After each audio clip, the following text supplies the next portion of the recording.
Welcome to the last breakfast. Please enjoy the video. Begin by measuring 1 cup neutral oil like canola or peanut and pour into a small saucepan. Heat to 275 degrees F, 135 degrees C, over medium-low heat, monitoring with a thermometer. Do not exceed 300 degrees F. Remove from heat and add 6 cloves, smashed garlic, and optional aromatics such as 2-star anise or 1 bay leaf. Allow the aromatics to infuse off heat for 5 minutes so garlic flavors steep without burning.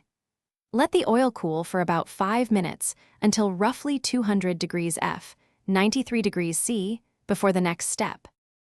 In a heat-proof glass or ceramic bowl, combine 1/2 cup ground chili flakes, 3 tablespoons toasted sesame seeds, 1 teaspoon fine salt, and 1 tablespoon sugar if desired.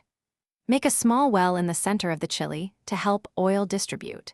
When your oil has cooled to about 200 degrees F, 93 degrees C, slowly pour it over the chili mixture in a thin, steady stream while stirring with a spoon to bloom the chilies and release aroma.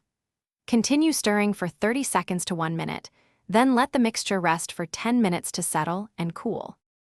After the chili mixture reaches room temperature, scrape into a sterilized glass jar and press down to remove air pockets. Seal tightly.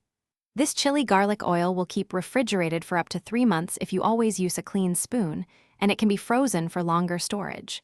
Use 1 to 2 teaspoons per serving to dress noodles, dumplings, soups, or to finish roasted vegetables. If the oil solidifies in cold weather, reheat gently to liquid state before use. Never reheat more than once to preserve freshness and flavor. Thanks for watching. If this was helpful, leave a like and consider subscribing. See you next time.